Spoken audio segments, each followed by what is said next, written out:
This video is brought to you by SetApp.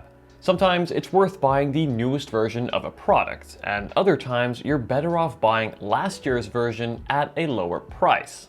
And after using the M1 Pro 14-inch MacBook Pro every day for the past year as my main machine, I can tell you that this is one of those times. Yes, the new M2 Pro MacBook Pro did just come out, and I'm excited to review that one too, but I can already tell you that the M2 Pro compared to last year's M1 Pro is a relatively small upgrade. Nothing like the monumental leap that the M1 Pro was compared to its Intel counterpart. And even better, now that the M2 Pro is out, you can get the M1 Pro for an even better price. The M1 Pro features a stunning new design, a wide range of ports, and that powerful M1 Pro chip, as well as a 120Hz ProMotion display. This is a very compelling all-around laptop. And today I'm going to share with you my long-term experience with the M1 Pro and ultimately share why I think this is a fantastic laptop to buy in the year 2023. Okay, so first let me tell you about my spec and why I chose it. So I decided to go for the base model M1 Pro 14-inch MacBook Pro. I got it in silver and upgraded just the SSD to 1TB. Now I chose to go for the 14-inch model versus the even larger 16-inch model, as I find the 14-inch screen size to give the best of both worlds, both in terms of portability as well as functionality. And I think that this screen size is best for most people. Great for traveling and comfortable enough to use at home. Now the base model comes with an 8-core CPU, a 14-core GPU, and 16GB of RAM, as well as a 512GB SSD. Now this is a good place to start. I think 512GB will be enough for most, but as someone who edits videos every day for this YouTube channel, I decided to upgrade the SSD to 1TB. This cost $200, and I am very glad that I did this.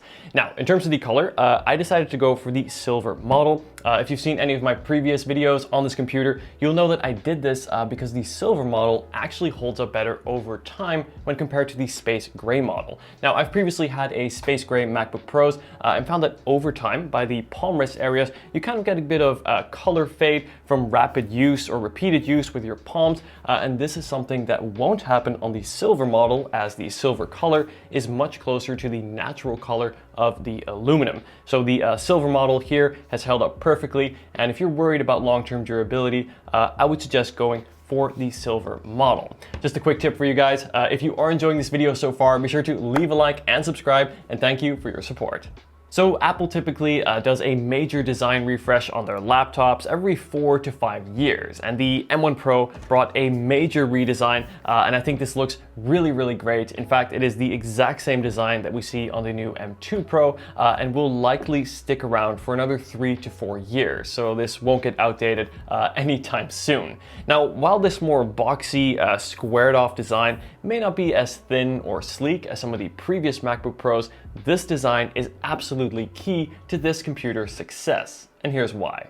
Looking at this design, you can see it is actually a little bit thicker compared to previous generations of the MacBook Pro. And this is great because it actually allows for better cooling and means that you can push the computer more in terms of the performance without it overheating and having to thermal throttle or limit that performance. This was a common issue on older Macs. And this is also in part thanks to the fact that the M1 Pro has much bigger fans. Now, these fans are big, but also super silent. In my year of using the M1 Pro, I think I only heard the fans kick on once, and that was during a heat wave that we had here in the UK, where we actually had 40 degrees Celsius. And I will say, when I was exporting a video, I could only slightly hear the fans, but otherwise this computer is completely silent. Another great thing about the M1 Pro's design is Apple brought back some ports that they previously actually got rid of. So first, we now have the HDMI port back. This is a full-size HDMI port, and this is great as it allows you to quickly hook up to a projector or a TV, say in the classroom or in a meeting room, without having to worry about finding or bringing the right adapter.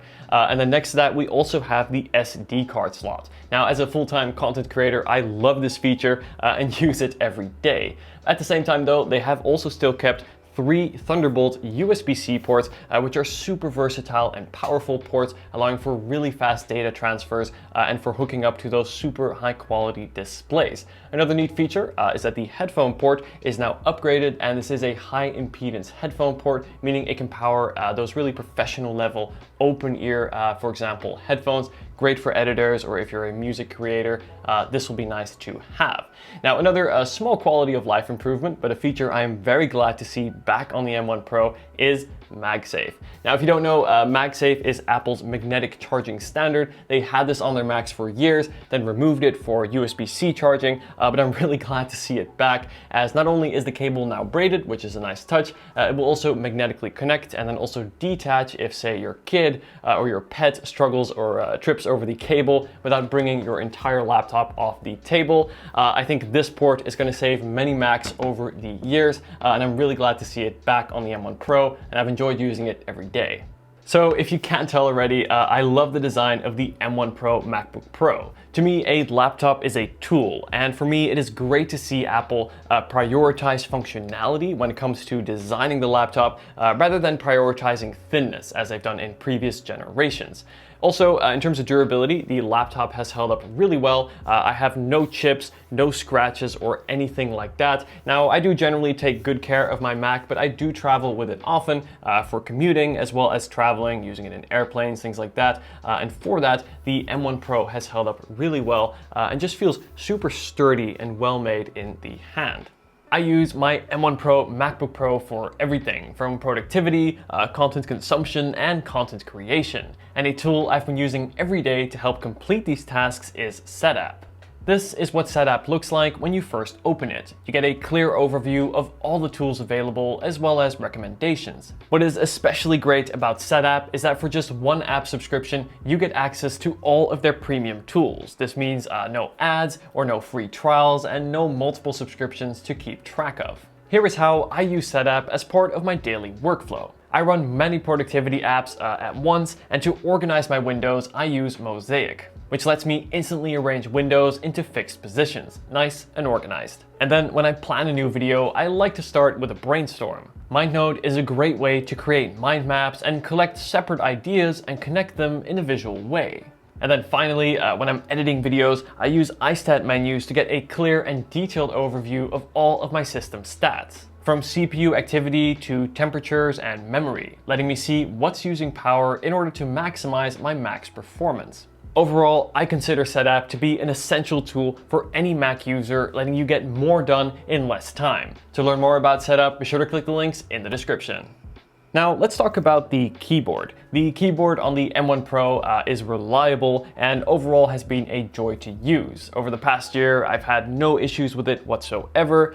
For me, I find it to have the perfect amount of key travel, where you really get that satisfying click with the keys, while at the same time maintaining that chiclet style, which I find to be faster to type on. And at the same time, the keys are also very stable, so you get a nice confident click with every key that you press. Now we also get a very standard but also functional set of function keys at the top here. I like having hardware buttons for the function keys, as I can then press these without taking my eyes off the screen. On the previous touch bar, for example, this was not possible. And then drawing your attention to beneath the keyboard is where we find the trackpad. Now, Apple have done trackpads really well for many years now, and the trackpad in the M1 Pro is excellent. It is big, it is accurate, and the glass texture just feels really satisfying. I also especially like how in these settings you can actually change the amount of pressure required for a click, whether you want a lighter click or a more heavier click, and you can actually change the amount of feedback that you get. This is something you don't see in many laptops. Now let's talk about this display. Of course, one of the most important components of any laptop, and the M1 Pro features Apple's Liquid Retina Pro XDR display. Now let me translate that into English. Basically what this means is this screen is super sharp, we get nice rounded corners, and also a super smooth 120 Hz refresh rate. I also especially like the thin bezels going around the display. Not only does this look and make the computer feel more modern, it also allows for a larger display in a smaller computer size. In fact, this 14-inch MacBook Pro is not much larger than the previous 13-inch model. Now, the display on the M1 Pro MacBook Pro also is 120 Hz refresh rate, and this means that any movement on screen, whether you are switching between windows, scrolling on web pages, is going to be super smooth. To kind of put this difference into perspective, it's like comparing a Pro iPhone display to a non-Pro iPhone display. 120 Hz compared to the regular 60 Hz that you'll find on older Macs, or for example the MacBook Air, is a pretty big difference. And once you notice it, it's hard to go back. The display also gets plenty bright, has high contrast and color accuracy, and this is especially important if you're like me and do any kind of creative work, whether it be graphic design, video, or photo editing. I also especially like that the notch enables more vertical screen space on the display, and this is great for productivity. Say if you're writing out Word documents, you can see more lines on your page at a time, emails, or reading articles online. Overall, I would say this display is the best display that I've ever used on any laptop so far, and is in fact the exact same display as you'll find on the new M2 Pro. Just saying. Okay, so we've talked about the design and the display, but now let's talk about the performance. Now, earlier in the video, I said that the M1 Pro chip was a monumental leap in terms of performance compared to the older Intel Macs. And I can tell you that after a year of use, this holds just as true today, and the M1 Pro chip has been an absolute joy to use every day.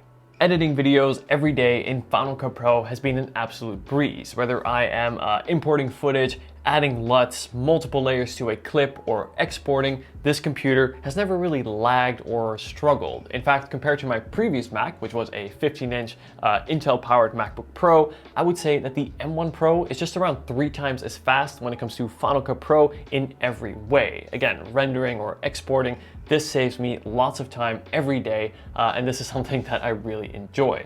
To give you an idea of what the M1 Pro is capable of, let me give you an example of how I use the M1 Pro every day. So first, I'll have Final Cut Pro rendering a 4K project in the background whilst I'm editing a thumbnail in Lightroom. And this on top of having the regular Mail, Safari windows, Chrome, documents, and messaging apps open. I know, welcome to the life of a full-time content creator, but the point is it runs all of these apps without a hitch, and again, thanks to the excellent cooling, does so completely silently.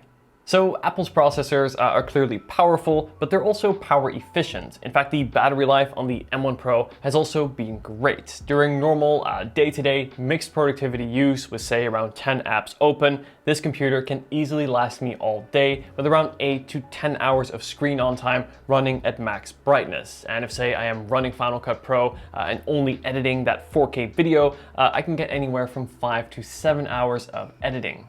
Battery life on a laptop is so important, and for me it is really crucial that the M1 Pro more than delivers in this area, with not just excellent battery life, but also battery life that has held up really well over the year, performing just as well as it did the first day I got this computer. And then to take the user experience even further, the built-in webcam as well as the microphones are really great. I guarantee you'll be the best looking and sounding person on that group Zoom call. I was actually especially blown away by the built-in speakers. They are not only loud, but they really have some depth, producing some pretty impressive bass, and I would say are comparable to the speakers of the HomePod Mini. Again, they're not going to replace your home surround sound system, but for a laptop, this is quite impressive.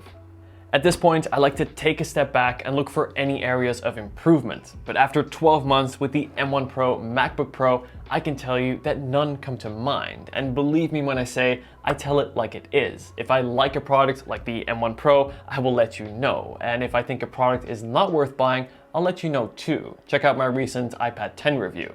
Now, for some, the slight increase in performance that you get with the M2 Pro MacBook Pro may be worth spending that extra money on. And again, I'll be reviewing that computer and also comparing the two in more detail very soon, so be sure to subscribe to not miss that. But again, for most, I would highly recommend going for the M1 Pro MacBook Pro, as this is a computer that delivers in all areas and now at an even better price. with its high quality design and incredible display, the same as you'll find on the new M2 Pro, super long battery life, and still amazing performance of that M1 Pro chip. Trust me, this is a purchase you won't regret. As always guys, I will leave the purchase links down in the description. Thank you so much for watching. If you have any questions or comments or feedback, please leave them down below, and be sure to subscribe and like this video to see more content like this in the future. Thanks for watching and take care.